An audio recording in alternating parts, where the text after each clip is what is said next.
할렐루야! 4월 29일 검단 함께하는 교회 큐티 영상을 시청하시는 우리 성도 여러분들을 환영합니다.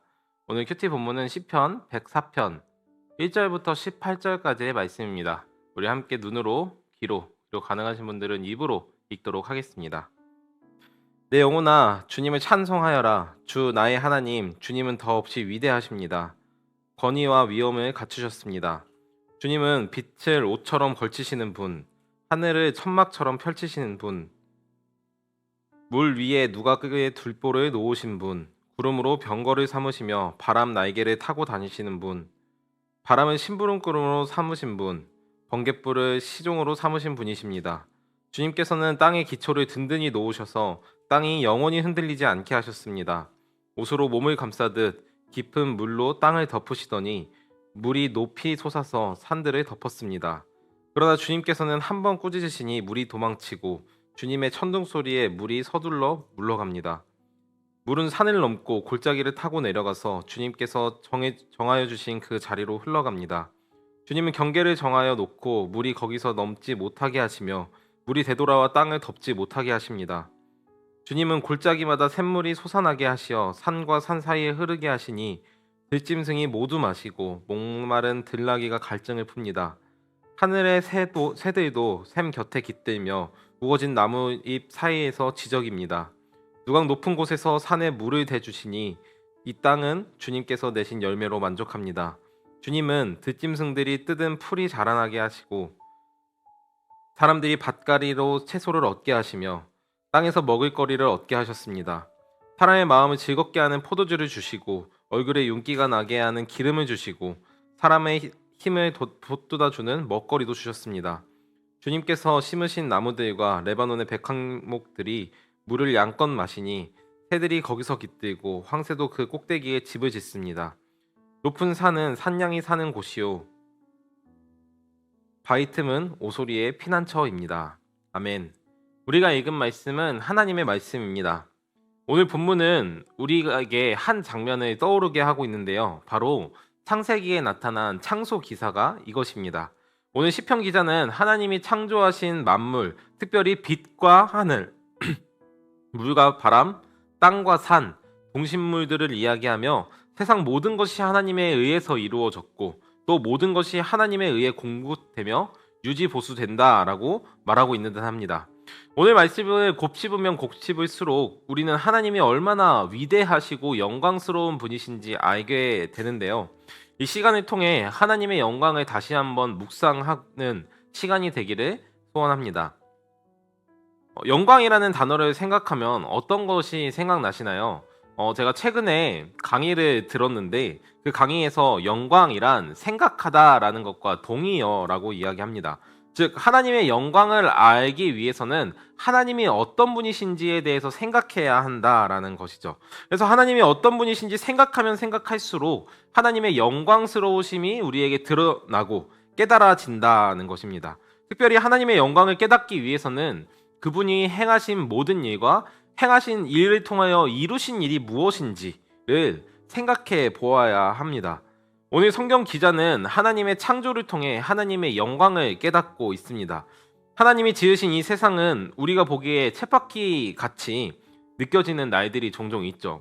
오늘 자면 당연히 내일이 오고 봄이 가니 여름이 오고 생명이 태어나면 생명이 또 꺼지는 이 모든 것이 자연스럽게 되어지는 것 같지만 실은 그렇지 않다는 것을 우리는 생각해 봐야 합니다. 우리가 아무렇지도 않게 살고 있는 우리가 당연스럽게 맞이한 오늘은 누군가에게 그토록 바라던 내일이었고 어떤 사람은 평생에 바다와 눈을 보지 못한 채 죽기도 합니다. 해가 뜨고 지는 것이 당연하게 여겨지지만 하나님께서 오늘 당신이 하시던 모든 섭리를 그치시면 이 모든 게 정지해버릴 수도 있는 것이죠. 성경에서는 이런 자연 섭리를 그쳤던 사건들이 종종 기록되어 있습니다.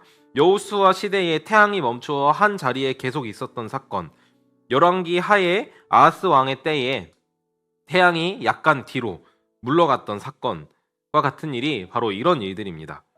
이처럼 하나님이 만들어 놓으신 이 창조 세계 안에서 하나님이 얼마나 성실하게 어제도 오늘도 일하고 계시는지, 무엇보다 이 모든 것이 하나님께서 지혜롭게 섭리하고 계시는지를 우리는 알 수 있는 것이죠. 아무리 과학과 기술이 빠르게 발전한다 해도 눈에 보이지도 않는 작은 바이러스 때문에 세상이 멈추는 것을 보고 우리는 이를 뼈저리게 느꼈습니다. 이처럼 성경의 다양한 인물들은 하나님이 하시는 일을 보며 하나님의 영광을 엿보았는데요. 이스라엘 백성들은 하나님이 그들을 출애굽시키신 사건을 날마다 기리며 감사했습니다. 또 각 시기에 따라 전쟁에서 승리하게 하신 하나님, 비록 패했지만 그곳에서 다시 자신들을 구출해내신 하나님, 사사기에서 등장하는 수많은 전쟁과 압제 속에서 그들을 구원하신 하나님, 병을 고치시는 하나님, 다친 태가 열리게 하신 수많은 일들을 통해 하나님의 영광을 보고 그분에 대해 깊이 알고 또 생각하며 성경의 수많은 등장인물들은 하나님의 영광을 노래했었습니다. 그리고 우리에게도 이런 다양한 사건들이 우리들의 삶에 있었을 줄 압니다. 우리도 우리의 경험 속에서 하나님이 얼마나 위대하시고 영광스러우신지, 특별히 하나님이 얼마나 사랑스러운지 깨닫게 되죠. 그렇기 때문에 우리는 세상이 말하는 영광을 다 버리고 하나님의 영광을 위해 살아가고 있습니다.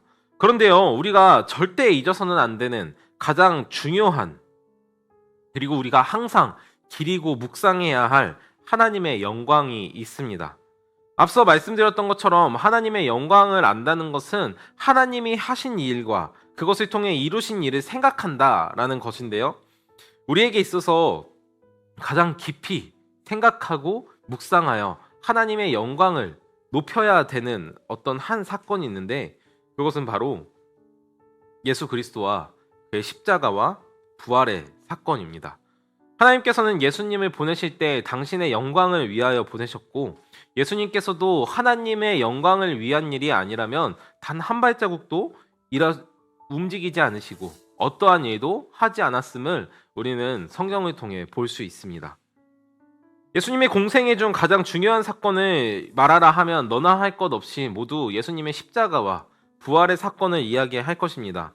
그렇다면 예수님께서 십자가에 죽으시고 다시 부활하심으로 이루신 것이 도대체 무엇인가를 생각해 보는 것이 바로 하나님의 영광을 깨닫고 알게 되어 하나님을 높이고 하나님의 영광을 세상 가운데 드러내는 유일한 방법임을 믿습니다.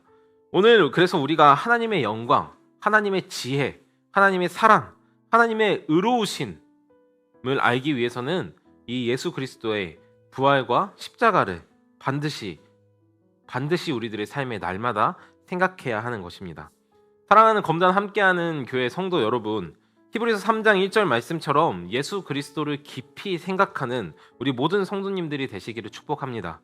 그래서 우리의 삶에 하나님의 영광을 누리고 만끽하여서 우리를 통해 온 세상이 하나님이 얼마나 영광스러우신가, 하나님이 하신 그 일이 얼마나 기이한가를 알게 하기를 기대하고 소망합니다.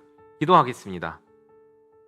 하나님, 오늘 우리가 시편의 말씀 속에서 시편의 기자가 하나님의 영광을 수많은 창조 세계를 통해 살펴보았음을 주님 우리가 성경 말씀을 통해 보았습니다.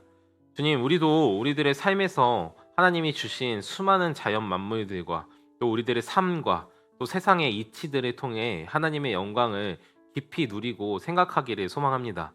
그러나 주님, 그 모든 것들 위에 하나님께서 보내신 아들 예수 그리스도의 십자가와 부활을 통해 하나님께서 이루신 그 위대하신 일들, 특별히 하나님의 영광을 지금 우리가 날마다 누리고 생각할 수 있도록 지금 우리들의 마음에 하나님을 늘 중심에 둘 수 있도록 도와주십시오. 그래서 우리들의 삶 속에 주님의 영광을 노래하고 주님의 기이한 일들을 찬양하는 것을 통해 주님, 세상 모든 사람들이 하나님이 얼마나 위대하신지, 하나님이 얼마나 높으신 분이신지 우리를 통해 볼 수 있도록 주님 은혜를 베풀어 주시옵소서. 감사하며 예수님의 이름으로 기도합니다. 아멘.